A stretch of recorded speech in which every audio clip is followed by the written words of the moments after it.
Kanada. Monggo Mbak Elsa.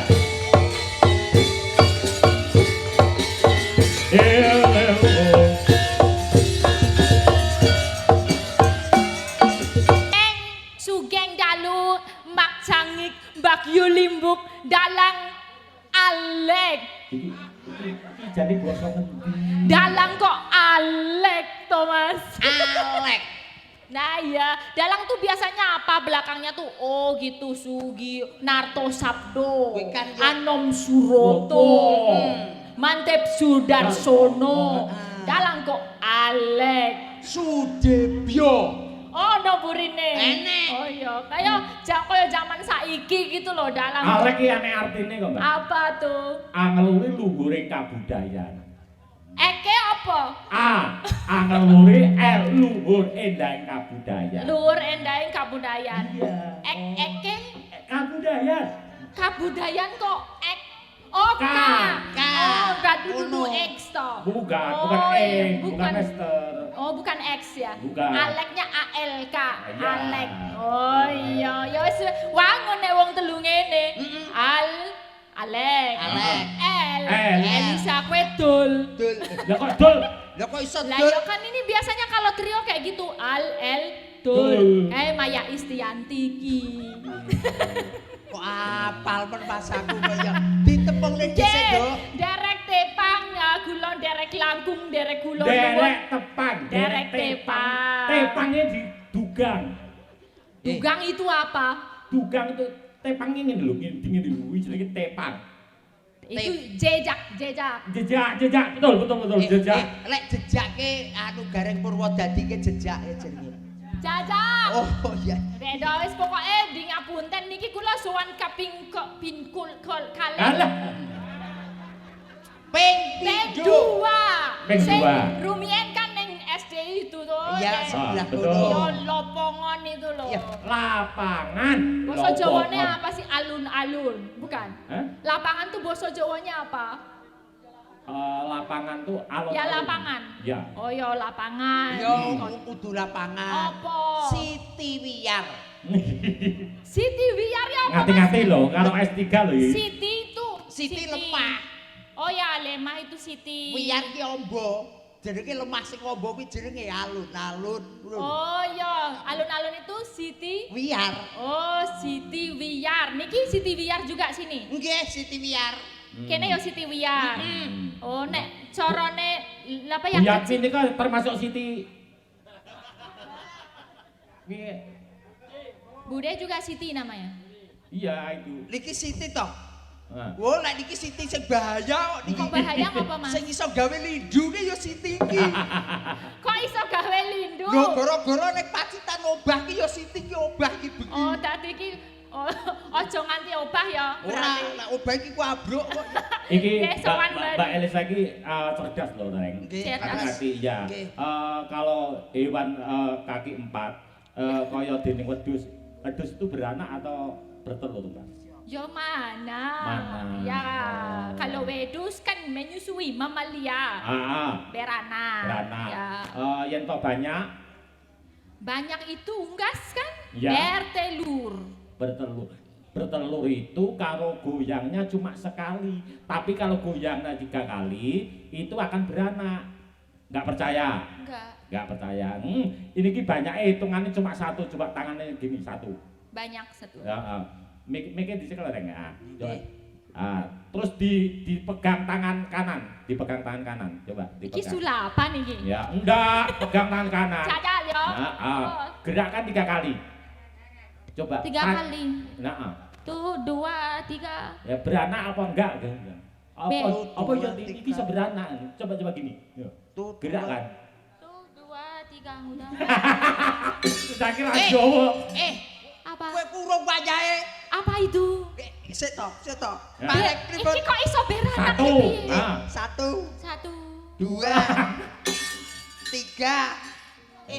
Marai beranak apa orang ngono? Iki to. Heeh. Ya delok-delok to. Tekok titine. Marai beranak enggak tin. Kayak gini. Mbak Tati niki piye iki kok marai beranak ki aku rong tau Jadi beranak. leng iki leng. Apa aku iso tanpa bojo ngene gimana manak dewe? Mik. Manake piye? Ajar. Kok yo ngene kok iso marahi manak kuwi lho. Kok ngene kok iso marahi manak iki kok yo nggo dhewe. Iki rumus apa to Pak Dalang? Eh? Kok ngene marake manak iki? Ya takon Titin kae. Mbak Tati. Jeneng kuwi Tatin. Mbak Tatin. Titin kaya wis kenal-kenal lo. Aku kenal nek wegah kok aku sampean. Kenal kok salah. Aku wegah masalahe. Pegang apa? Tatkalane ndek ben nika jenengan dalam lak Yogya. Nggih to? Yo jane ngendi jal? Jenengan aja panggih kali kula. Ning jenengan napa niku langsung ditempel. Kula ndak mau. Maksudnya? Lah maksudnya pripun lho jenengan panggil kali kula langsung ditempel ah mau kula. Lah Kowe ngejak ketemune ditempel. Ditempel aku mau. Kamu nggak mau Ndak ditempel? mau. Kaya wong lanang opo petuk Tatin kok ditempel Wala yo, langsung. wah iki pedo. Iki ketemu aku lagi pisan Ditempel itu nyeluk si jeneng kowe kleru kok saiki malah ngandake arep ditempel iki maksudnya? aku arep takon. Tatin ngendi ayo sing ditempel? Sik aku arep takon. Oh. Yen saka Yogya arep nang Magelang lewat ndi? Muntilan to. Mondilan. Ana jembatan kae jenenge ngendi? Pasar ndi kae? tempel. Pasar tempel. Ngomong. Oh, maksudnya ketemunya menjaluk ning pasar tempel. Yang kedua kali malah saya ngeri meneh. Kok ngeri piye? Tak tanggape moh kok. Mbak Tatin iki mbok tanggap 40 juta enggak mau dia 1 jam untuk nyanyi. Ora sombong to kuwi to. Iki jane ngandake endi to? Jenengan nak kula calangi ndek ben nika. Ah. Dicarangi live streaming langsung nyanyi di Parang. Ndak mau to. 40 juta kowe gelem yo. Nyanyi. Ya aku wegah diparang kok tugel ndasku. Lho, boten purun to? Ora gelem to? Yo nek diparang iki piye? Yo gelem wae ngopo ora gelem. Iki jane aku ngadeg apa ora iki? Ngadeg. Tolong dicetakke lho, engko salah kowe pahaman penonton streaming Mbak Tatin. Kono paranormal dhewe. Coba. Sik salaman sik. Ben tempel ngene. Nah, iki jenenge ketemu ditempel yo iki. Aku teko gasik mau kok. Pripun genahke diparang iki maksudnya piye? Anu piyayi Parang niku lak enten sing ngajeng duwe gawe. Aku tulung calangno Mbak Tatin. Sareng kula calangke jenengan, Mbak, jenengan mau nyanyi di live streaming langsung di Parang. Jenengan enggak mau kok. Ya enggak mau jajal nek kowe gelem po. Yo jenenge neng Lembeyan ki sing siji kecamatan Lembeyan, sing loro kecamatan Parang. Ngono lho, sejatine nek kene ning Magetan kuwi ana kecamatan Lembeyan, ana kecamatan Parang. Lah ngopo awakmu kon nyanyi ning Parang kok ora gelem? 40 juta lho. Lah kata-katane di Parang ora Aku mudeng. Pak Apa? Dalang juga Ya. dapat loh. Heeh. Dapat job barusan, dapat telepon aku. Iya. 100 juta mau berangkat enggak? Oh, mau. Mau ya? Mau. Dalang di Palu, mau. Oh, motor e. Dalangnya di Palu 100 juta.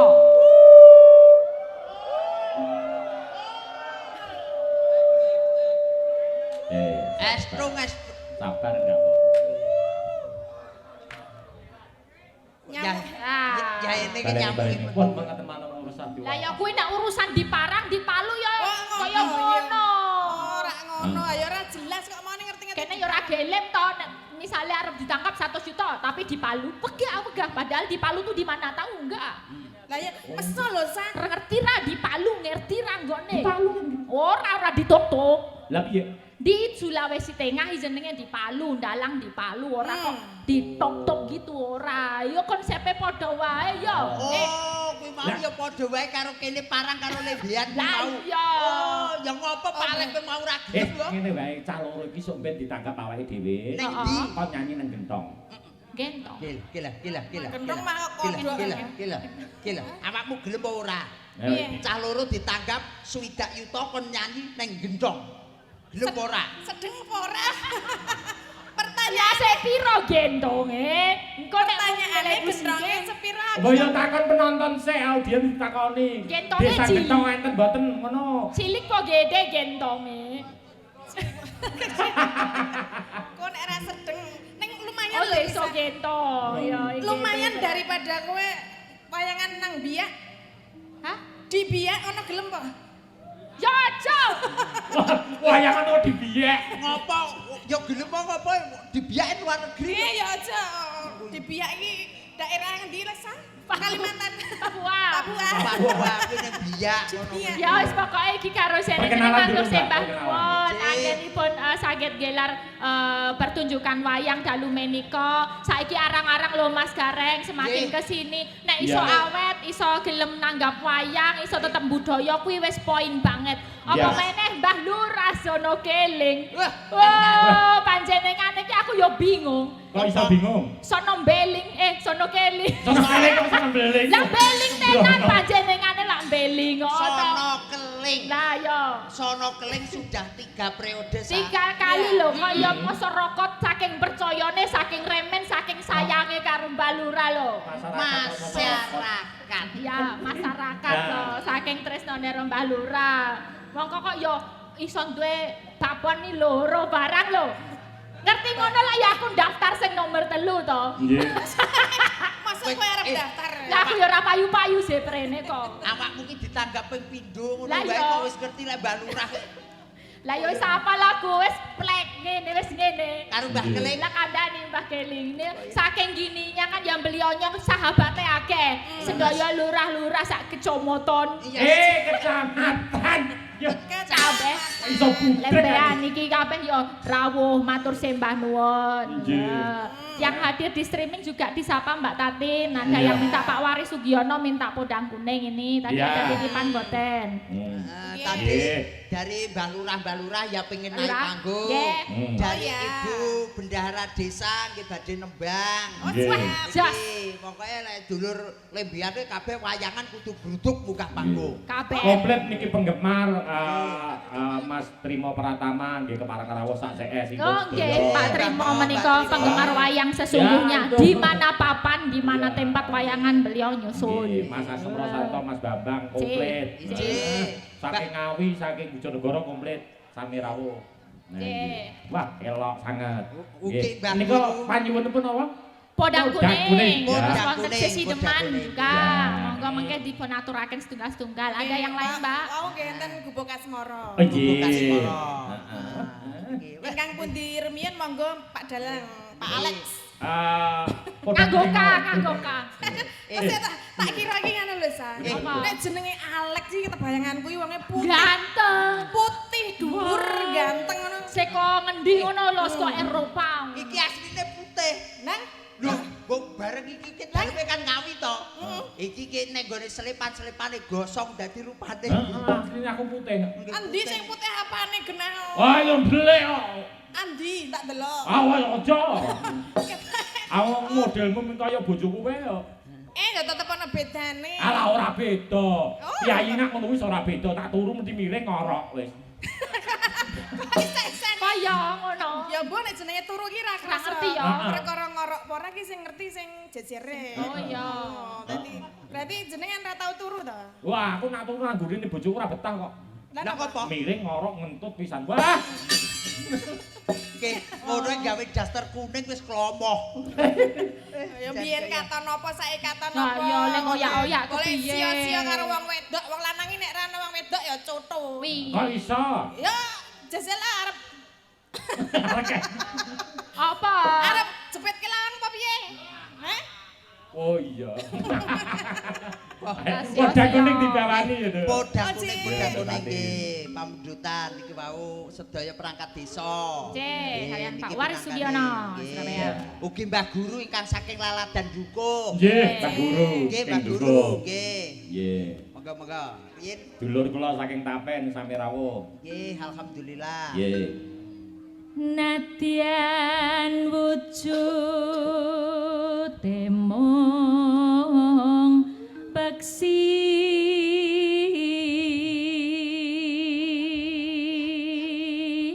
Iya.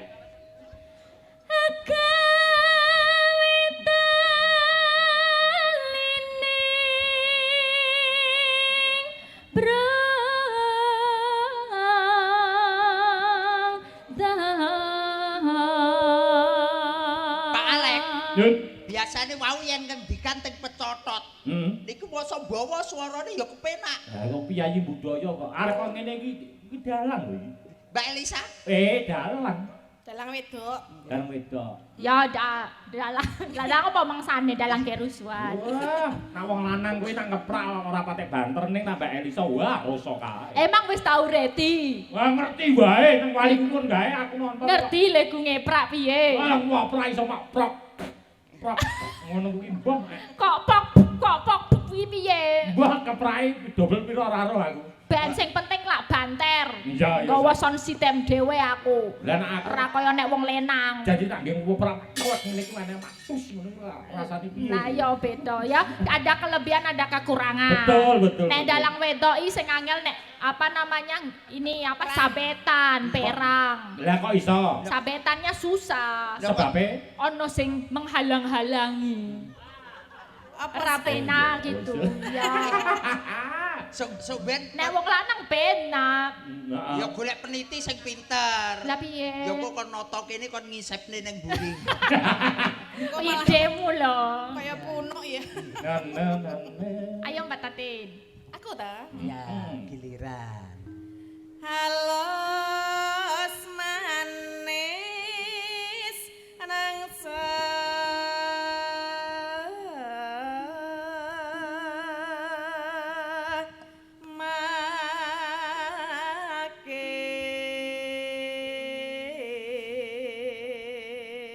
Ambok bilika kepareng rawuh Pak Alek, Mbak Nggih. Tatin, Mbak Elisa, beliau Pak Samsi. Nggih. Beliau mantan Wakil Bupati Magetan. Nggih. Pak Dan Ramil Nggih. Lembian, Sembah nuwun. lurah-lurah Kecamatan sekecamatan Lembian. Lembian. Lembian. Masuk Sembah sembah nuwun, nuwun sembah Mbah Lurah Sidoyo.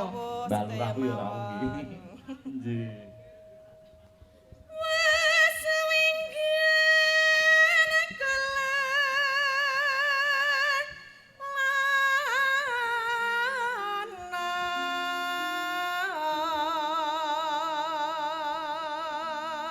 Mbak Tatin ini munggah dirasani. Pripun ta? Niku lho, tiang-tiang niku. Leng rasane? Biasane lak jenengan kalih almarhum nika teng TV-TV. Nggih, Pak Seno Pak Nugroho. Seno Nugroho. Nggih, pripun? Ya, dikira niku jenengan cilik bareng gedhe bapake gedhe itu waduh gedhe. Melu-melu aku nek wis nyebut iki ra melu-melu Mas. Rawani Mas. Tiang-tiang niku lho mang takoni sing brengos niku. Nggih, Pak Alek ki ora ngerti ya Wis, saya. ngerti ya, Ora ya. ngerti sane nggon iki. Wong dalang Blitar iki ngomong niki gedhi iki bahaya balik dalang dicucup bun-bunane. Ora apa Ki padake aku demit. Kula cilik napa gedhe mang takon.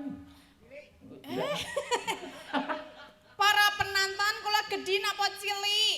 Gedhe. Sik. Gedhe napa cilik? Gedhe napa cilik? Oh ya wis ra apa-apa ten gedhe. Niki jenengan tak dereng ngerti niki ki jane kula ki cilik. Tenane. Tenan. Hah apa? Jenengan nak ming weruh blegere kula sing gedhe. Heeh. Ana sing cilik kok liyane ya. Apa ya Mas ya? Eh? Sing cilik kira-kira apa ya Mas? Ngapa? Ngapa kok melayu-melayu? Ngapa kowe? Gak ngerti aku. Duduana ta, Tit? Ngopo? Kok duduan padake?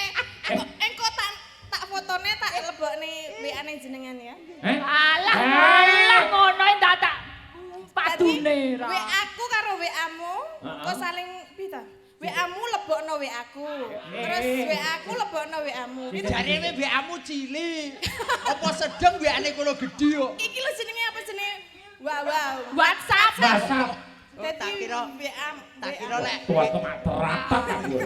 Bahasane piye WA-mu? lebokno Lebokno nggone. WA-ku. Heeh. Lan WA-ku lebokno WA-mu. Lah gonmu cilik apa sedeng iki gedhi. Sik. Wandang. Kuwi lho foto-foto Oh, ngono lho. ya. Balisa lanjut.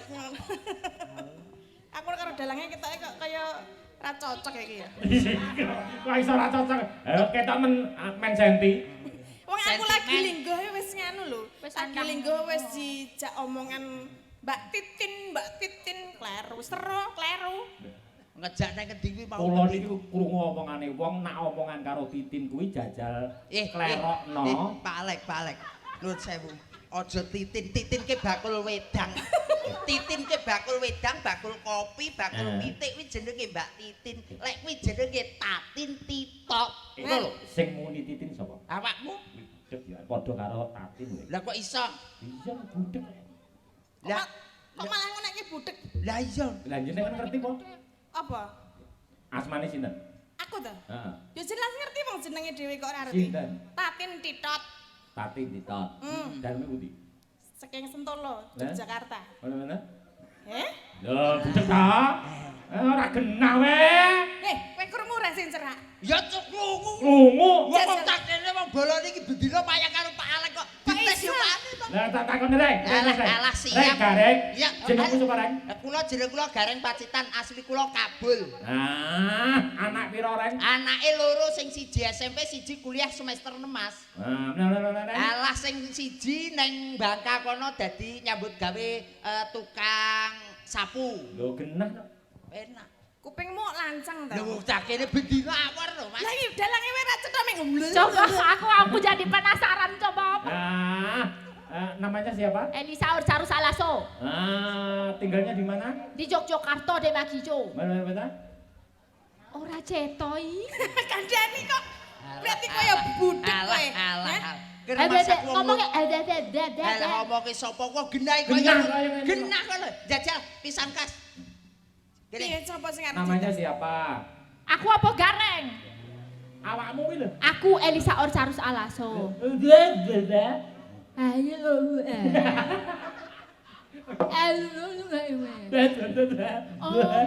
Ayo. Wes ngerti aku saiki. Pak Lurah jenengan nanggap wong koclok niki. Ya, wis kudu ngono. Iki tegese wong wedok ndang tukokno gelang. Ngono lho. Oh, nek gelang ngono. Ha nek ali-ali? Nek lho. Kok edan yo. Kuwi jaluk ali-ali. Oh, alah ngono ki to. Aku ya ora paham. Mbak Tatin. Nggih? Nyuwun pangapunten protor banging sithik. Jenengan ngelok ning kono apa? Wong koclok. Koclok. Sing koclok ora aku tok. Lah, Jenengan nggih koclok. apa iso? Ngerti wong koclok kok disindeni. Oh, alah ya. Lah ya. Berarti kita koclok bersama ya. Mobilnya ganggu kae. Diterusne Mbak Elisa. Ya. Pace. Oleh sono. Bareng wis entek sore kok ganggu wae. Iba bunga hingga Hati-hati, Pak, sikile kepinggir.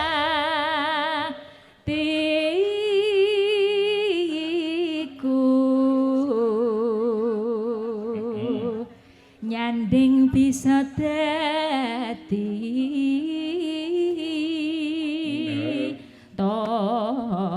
tombo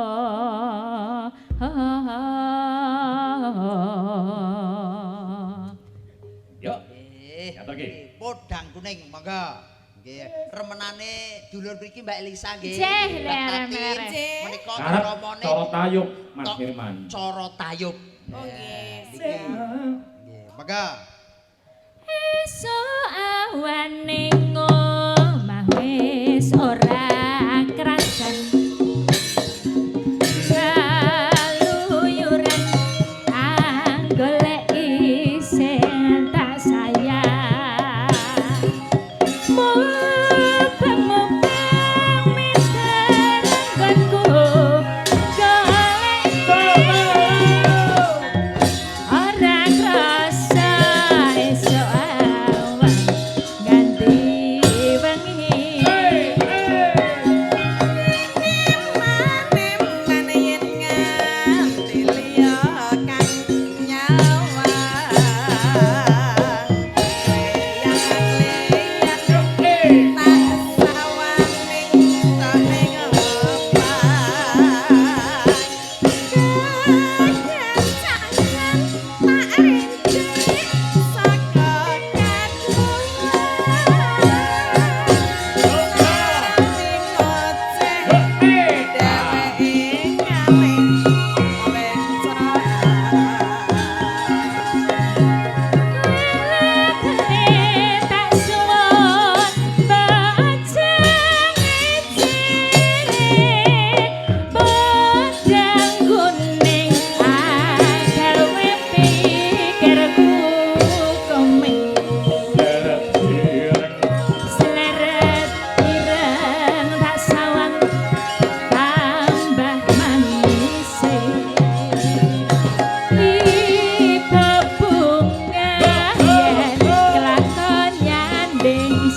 tunggur. Ya, coba nih. Ya, tuku kencor susuke kabur.